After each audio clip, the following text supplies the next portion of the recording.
Depuis la présence, l'instant est une découverte.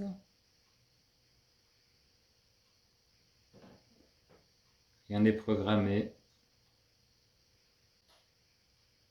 Rien à chercher. Tout à fait. S'il n'y a pas habitude, s'il n'y a pas recherche, alors il y a ouverture.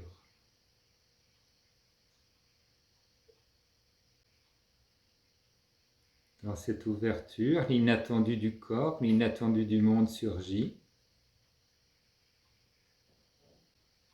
Ne vous fixez pas sur la perception. Retournez la caméra sur le percevant.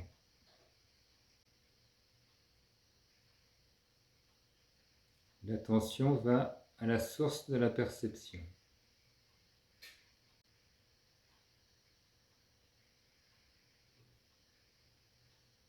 Est-ce qu'un mot peut être dit sur cette source?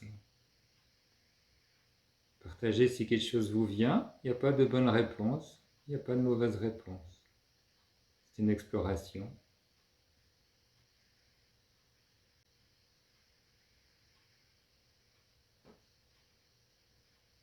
Peut-on dire quelque chose sur la source de la perception?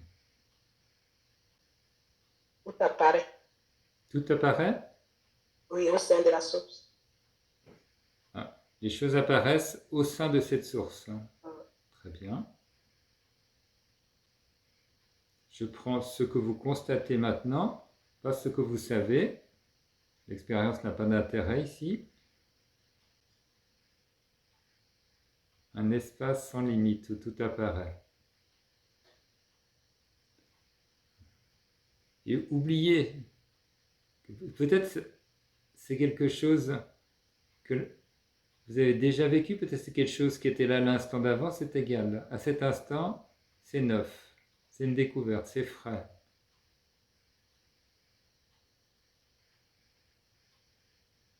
Il y a un tout possible dans votre exploration. S'il y a vraiment ouverture, tout est possible.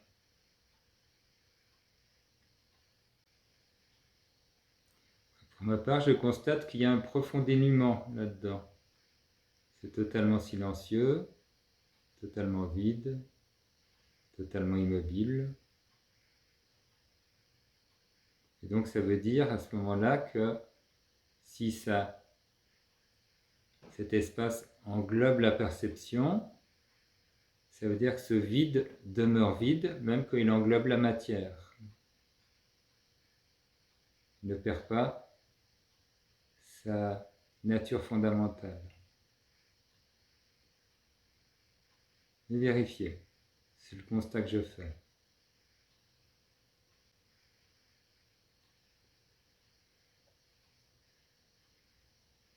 Alors est-ce qu'on peut dire, alors Chris, qu'est-ce qu'elle propose? Vastitude qui fait des tonneaux de lumière. J'espère que je lis bien. Oui, tu lis bien, mais c'est ça qui vient. Donc. Notamment parce que tu as dit, regardez ce qui est neuf. Et je voyais cette chose, cette vastitude, comme si elle roulait sur elle-même. Et c'était de la lumière. Donc, Ah, d'accord. Voilà. C'est ça. Ouais. Ok.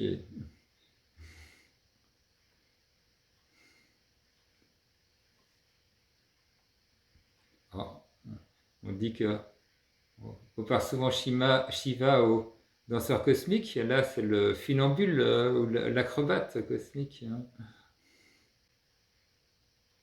Et comme si aussi ça pouvait épouser l'expérience sans perdre ses qualités. On se rejoint, c'est ça. Ça épouse l'expérience, ça crée l'expérience, ça contient l'expérience, ça suscite l'expérience et en même temps, ça demeure. Cet amont de l'expérience, cet au-delà de l'expérience. Je dirais que ça demeure complètement et toujours inchangé. Alors, tu veux bien répéter ta phrase? J'ai entendu toujours inchangé. Oui, c'est ça. C'est-à-dire que ça demeure toujours inchangé. C'est ça. Donc il y a un fond inchangé qui suscite une expérience qui est toujours neuve. On est C'est d'accord? toujours changeante. Oui, c'est ça. Donc il y a l'inchangé qui crée le changeant. Et le changeant se jaillit en l'inchangé.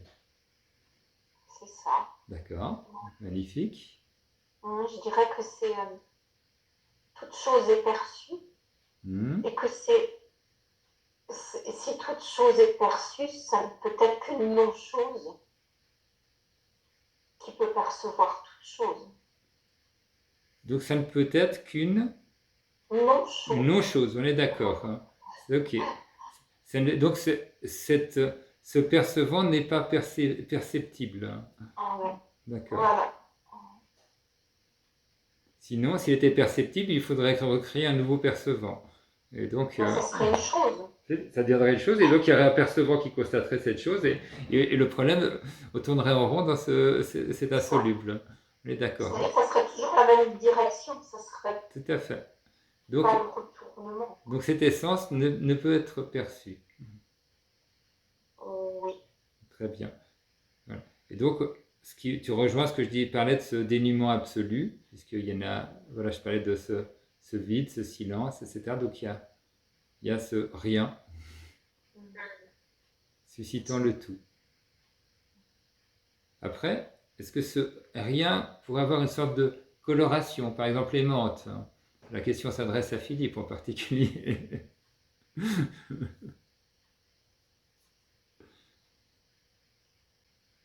Et même ça, même l'amour est encore quelque chose de perceptible. Hein. Donc dans son essence première, hein, ce rien demeure rien. Donc il n'est même pas, on pourrait dire, il n'est même pas aimant, même si quelque part il contient aussi cet amour. Mais ce qui me vient, c'est que comme ça ne peut être que complètement équanime, que c'est l'équanimité même, Mm-hmm. et l'équanimité même, moi, me ramène à une forme d'amour. Oui, mais si tu l'équanimes, puisqu'on a parlé d'une nature qui est fondamentalement imperceptible, hein, si l'équanimité ou l'amour était quelque chose de perceptible, hein, à ce moment-là, on aurait déjà quitté cette essence première. Hein.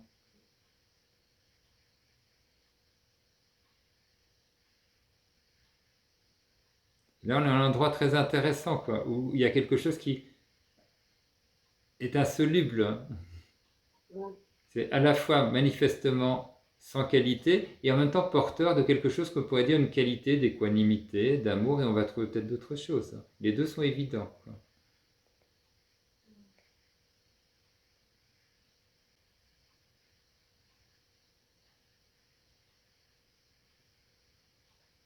Donc, dans la tradition non-duelle, on va dire qu'il y a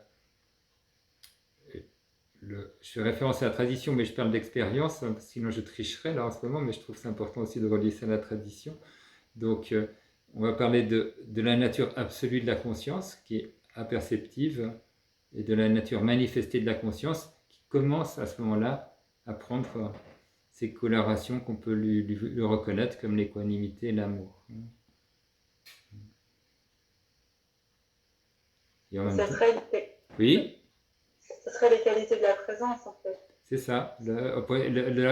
Voilà. Donc, quand on va parler de la présence, généralement on parle, après il faut vérifier, mais souvent on va parler de cette conscience manifestée, voilà, ce pur je qui a cette couleur aimante, couleur d'amour, couleur d'équanimité, couleur de paix, etc. Et qui en même temps est complètement l'absolu.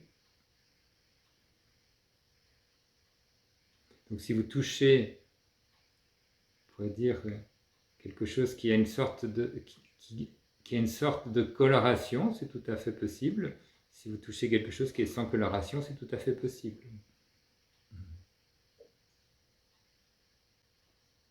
La transparence contient les couleurs primaires qui vont se subdiviser dans l'ensemble des couleurs secondaires, tertiaires, etc. Et au moment où nous avons cette singularité humaine, la transparence ne perd pas sa nature. Mais n'essayez pas de susciter quelque chose pour respecter l'expérience directe.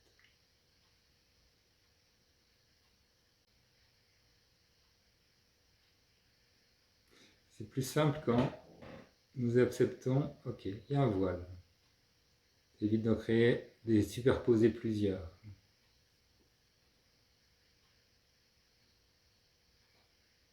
C'est exactement ce que je viens de, à un moment donné, de nommer en disant en fait, ça aime jouer avec le voile.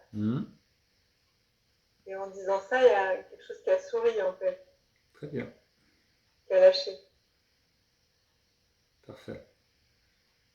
Comme le faisait remarquer Françoise, nous constatons qu'il y a un voile. Après, s'il y a un chercheur qui veut faire quelque chose de ce voile, en fait, le chercheur est comme un deuxième voile qui se superpose. Donc après, nous avons à gérer deux voiles. Le premier voile de l'occultation et le voile de la chercheuse. Et ça peut continuer assez vite. On est vite dans la danse des 7 voiles. Merci pour la traduction. Ouais. Nous sommes partis sur une exploration très simple de la nature de l'être.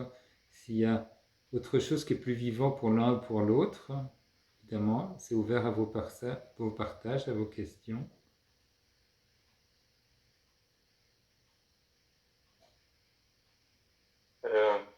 Moi, il y a quelque chose qui réagit à ce qui vient d'être dit. Enfin, dès qu'on parle de paix, d'amour, d'équanimité, je me dis, ok, mais dans ce cas, il y a aussi le contraire. Enfin, dès qu'on est plus dans rien, dès qu'il existe quelque chose, le contraire existe aussi, quoi.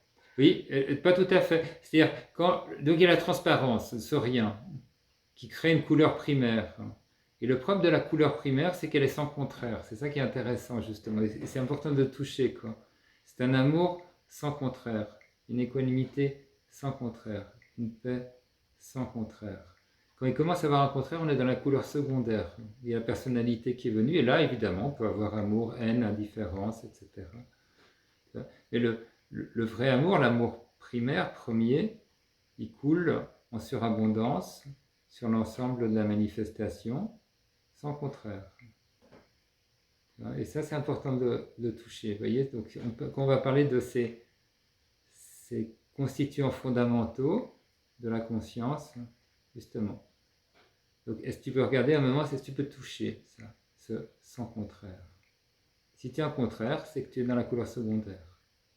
Et plus personnel, évidemment. Alors, on peut avoir la même couleur, tu as la couleur amour, mais elle peut basculer, elle peut disparaître, etc. L'amour, la conscience ne disparaît pas, ne s'arrête pas, ne choisit pas, ne préfère pas.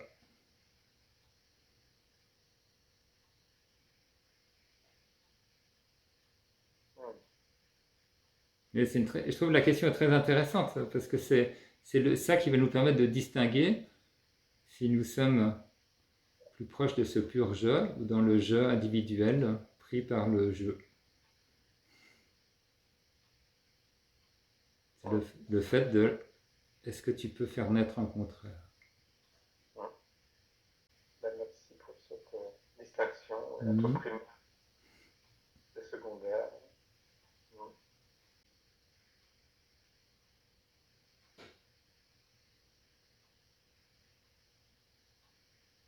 Explore-le. Est-ce que tu peux sentir un amour, tu vois, qui n'est pas épuisable, qui n'a pas de direction, qui n'a pas de contraire. En fait, c'est pur. Tu vois, pur amour. Là, sur le moment, j'ai l'impression que je n'y suis pas. Voilà, puisqu'on parle du moment. Oui, c'est ça. D'autres moments, j'ai pu le toucher. C'est ça. Ok, si tu l'as touché une fois, ça donne déjà tu vois, la substance.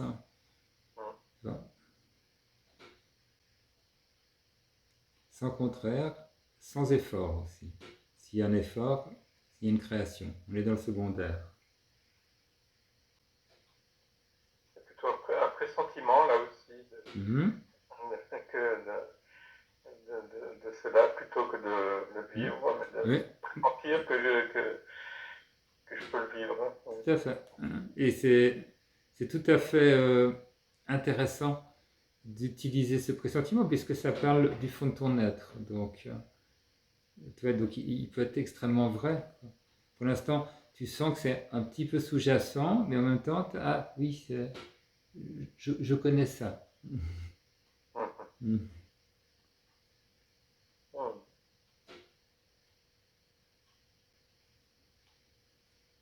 C'est comme si aussi, quand il y a reconnaissance, comme si l'expérience, elle se détend. Il se détend. Ouais. Mhm. C'est ça. Souvent, il y a ce processus. On a besoin de lâcher quelque chose de ce qui reste d'une sorte de préhension individuelle. Ça lâche. On s'ouvre, la fenêtre s'ouvre sur notre nature profonde. Et après, il y a comme un contre-coup dans le corps, dans la structure, dans la psyché.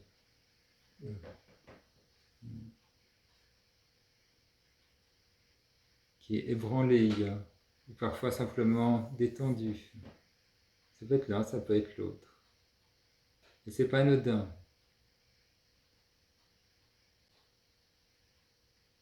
Mais cette conscience peut être tout à fait perceptible, même avec l'agitation du corps. Ça arrive.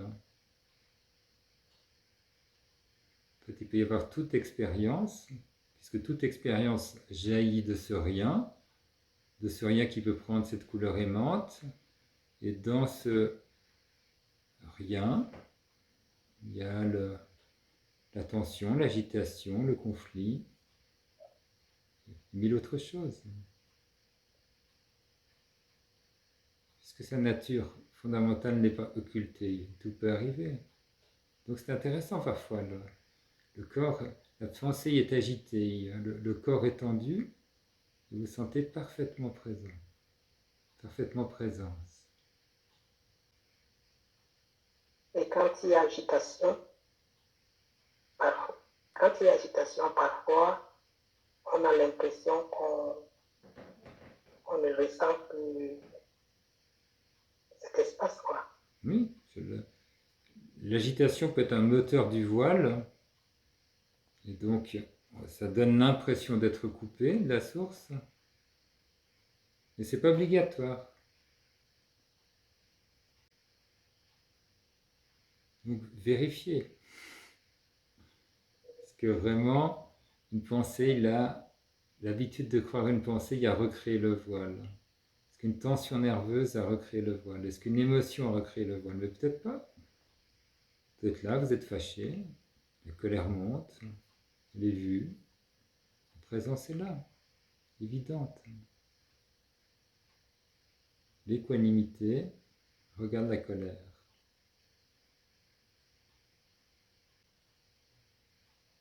Je me souviens d'une personne dans un satsang de Moji qui avait touché cette présence et que ça avait bousculé la structure corporelle. Hein. Elle tremblait, elle claquait des dents, elle avait du mal à articuler deux mots et la présence était évidente, c'était drôle. Hein. Il y avait une espèce de tension extrême. Hein.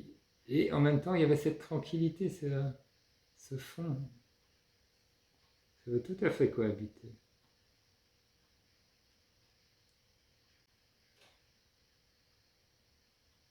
Et si une caméra l'avait filmé, cette personne, on l'aurait facilement interprétée comme agitée. Hein. Et vous filmez un beau méditant, en assise. Il est perdu dans ses voiles, dans son agitation. Quoi. Donc c'est au-delà de l'apparence.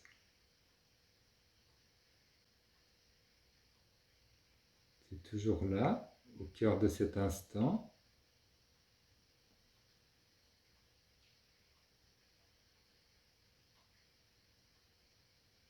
Quelle que soit la manière dont vous rejoignez ce cœur.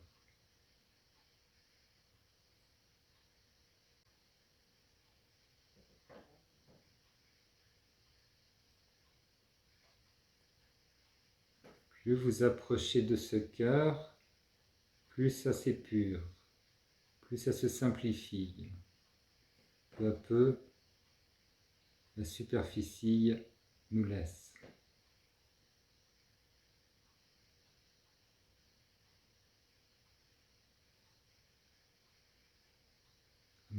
volonté tombe.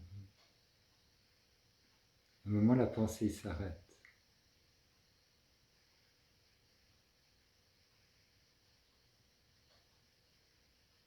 Ça voudrait vouloir, ça ne sait plus, ça ne peut plus. Ça aimerait penser, ça a oublié, il n'y a plus de place.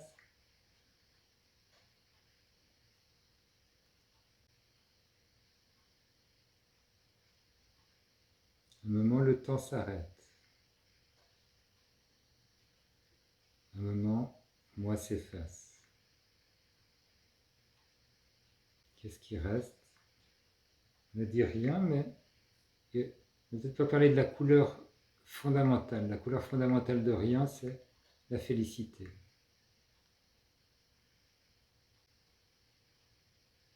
Si vous touchez cette félicité,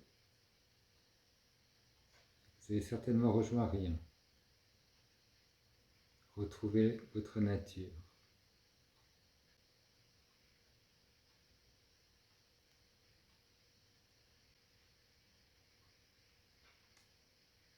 Qu'est-ce qui peut encore s'en aller? Quand il n'y a plus de pensée, quand il n'y a plus de mots. Regardez.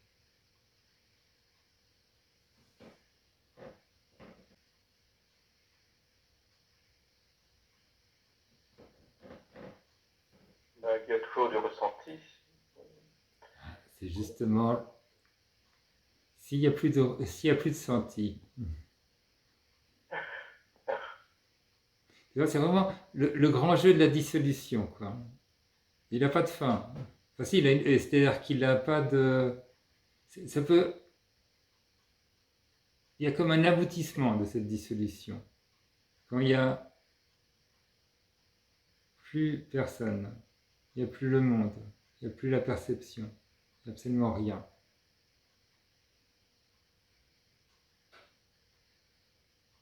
Il n'y a plus la conscience.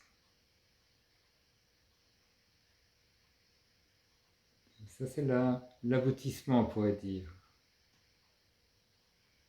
La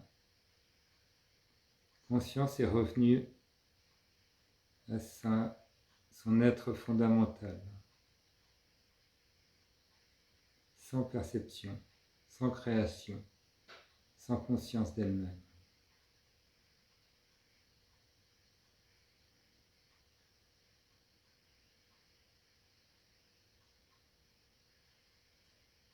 C'est une non-expérience.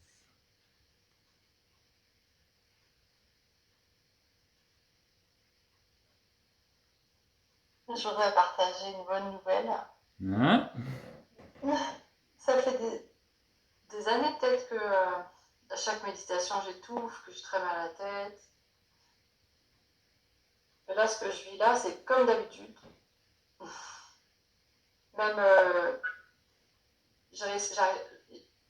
on dirait qu'il y a 100% de mon attention qui est sur expirer, expirer, inspirer, parce que ça se fait plus. Et en même temps, pour la première fois, il y a en même temps aucun intérêt pour ça. C'est très agréable. Il y a une bascule qui est là malgré une forme de résistance qui se maintient. Bien.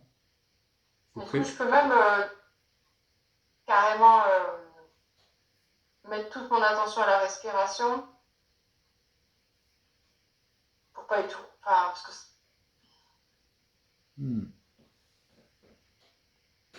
c'est pas grave. Ça n'empêche pas, quoi. Bien, magnifique. Ouais, trop bien.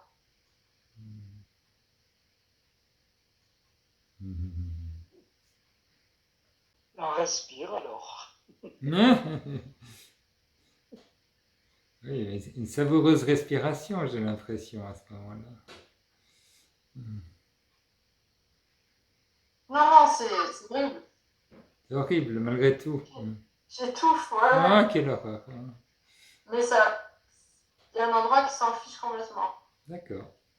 C'est déjà énorme, ouais. Bien, bien. Ouais, c'est bien. la singularité de nos chemins.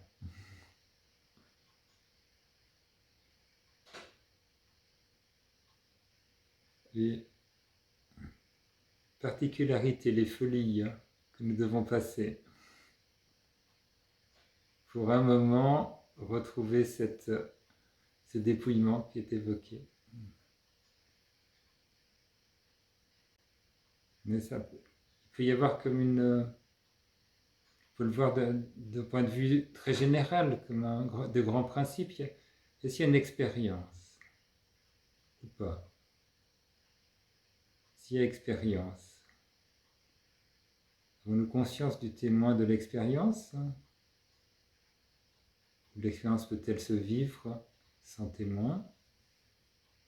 Est-ce qu'il y a une prise sur l'expérience ou est-ce qu'il y a l'attention qui peut être portée sur le témoin?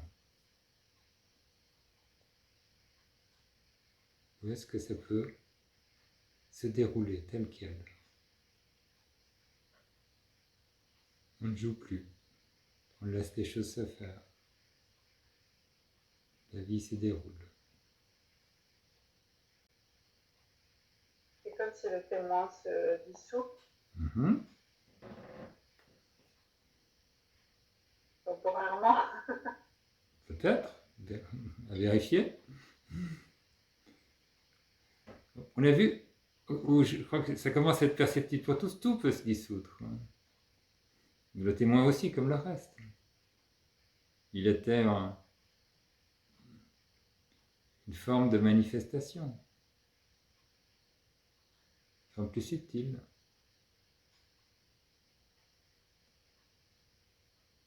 Ok, plus de témoin. Est-ce qu'il y a des sons qui... Tu veux dire que tu as encore une perception sonore? Oui. Bien sûr, ça peut. Mais est-ce qu'il y a attachement à cette perception ou est-ce que c'est juste, ok, c'est l'expérience qui est lâchée, qui est laissée et qui ne va pas troubler la nature silencieuse de la conscience. Le son n'est pas le contraire du silence. Parce que le silence fondamental est sans contraire.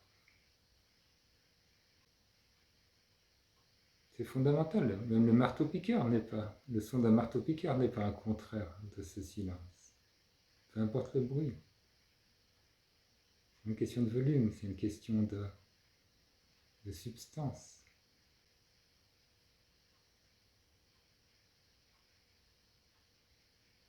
Ça peut être, puisque tu nous prends en vol, Marido, ça peut être un sujet d'exploration, puisque c'est une des choses qui est venue ce soir, c'est les qualités fondamentales de la conscience sont vues sans contraire, comme le silence, un silence sans contraire, ou l'amour, c'est un amour sans contraire. Donc, si ça te parle, tu peux regarder, est-ce que tu peux toucher un de ces sans contraire?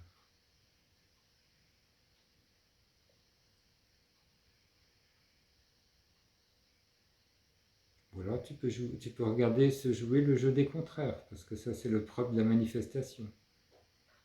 La danse des contraires permanente.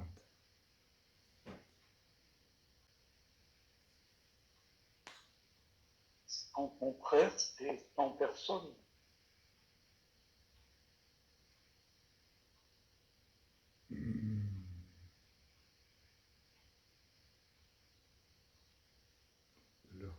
C'est-à-dire cette absence, est absence aussi de la personne. Donc on pourrait dire oui, c'est un vide sans personne, c'est-à-dire c'est un vide qu'on ne peut pas remplir. Et la personnalité n'est pas le contraire de ce vide. Oui, on est d'accord. Si c'est ça que tu veux dire, oui, on se rejoint. Oui, c'est ça que je peux vivre momentanément.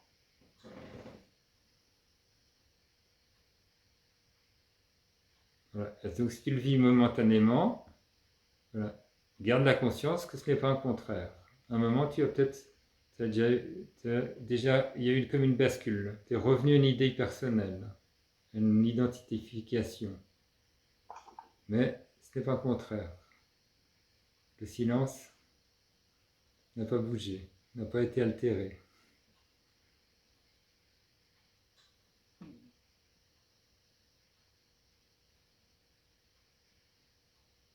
Parce qu'on peut avoir l'impression à un moment. Nous quittons la présence, on revient à l'identité, on revient à la présence, on revient à l'identité. Ça se vit comme une sorte de jeu des contraires. Mais la vraie présence n'ayant pas de contraire, celle qui voit ce balancier n'a pas de contraire.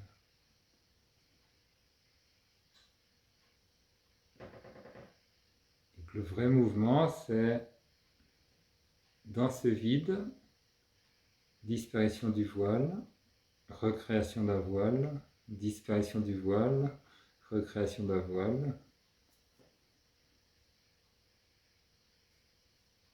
Ouais, ici c'est pareil. Par exemple, j'ai bu de l'eau là, mais il y avait personne qui avait fait spécialement ce geste. Et après, il y a eu cette question, mais en fait, qui fait ça? Qui fait ça?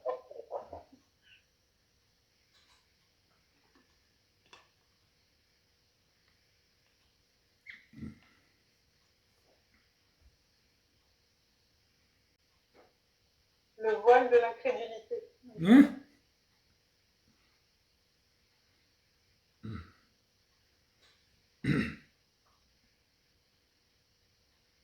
C'est ça, ou le doute. Souvent, c'est le doute qui permet de remettre un voile. C'est une espèce de sortie dérobée ou porte de secours pour le mental. Il va introduire un doute.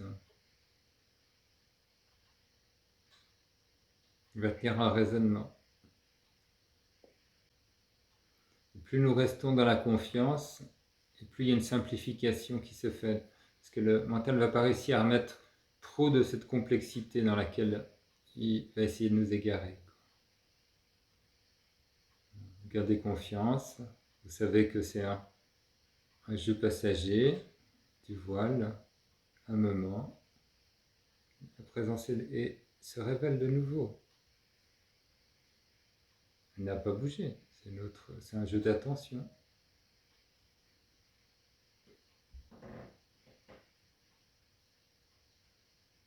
Un peu comme on joue avec les petits-enfants.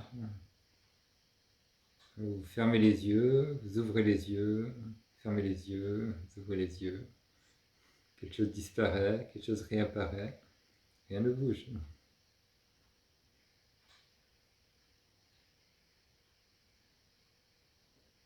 Il y a juste la surprise. Waouh, ça se fait sans aucun contrôle. Lâcher du contrôle. Ça fait bizarre. Ça fait partie de l'épuration.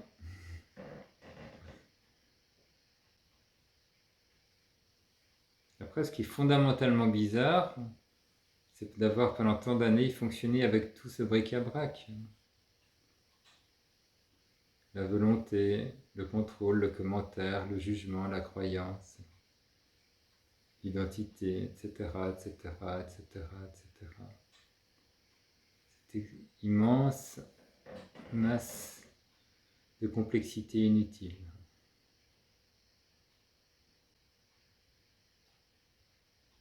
Et quelle que soit la complexité apparente,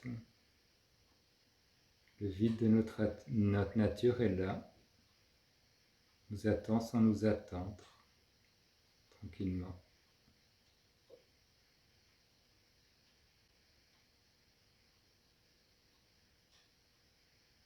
Je vois que ce que je vis là, c'est tellement agréable. Du coup, il y a vraiment pas. Enfin, il y a une inquiétude de le perdre, quoi. Ouais. Je sais bien, hein. Je sais bien que. Ouais. Ça fait partie des systèmes de remise du voile. Le doute ou l'attachement, vouloir conserver. Ouais, je sais. C'est ça. Donc accueille ce mouvement parce qu'il est très humain et en même temps, ça peut recréer de la complexité. Si tu le conserves, tu as recréé un couple de contraires. Tu peux le gagner ou tu peux le perdre. était dans une couleur secondaire. Et comme ça ne peut pas se gagner, ça ne peut pas se perdre, le problème tombe de lui-même. Hein. Il ne vaut même pas la peine d'essayer de le conserver. Ce n'est pas la peine de s'agripper, on s'agrippe au lâcher prise, au sans effort. C'est complètement absurde. C'est faire de la musculation pour arriver à soulever une plume.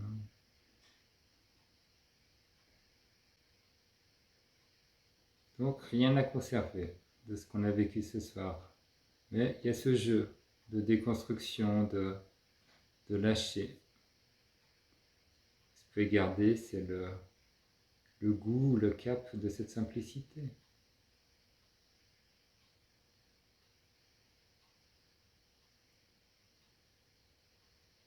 Merci.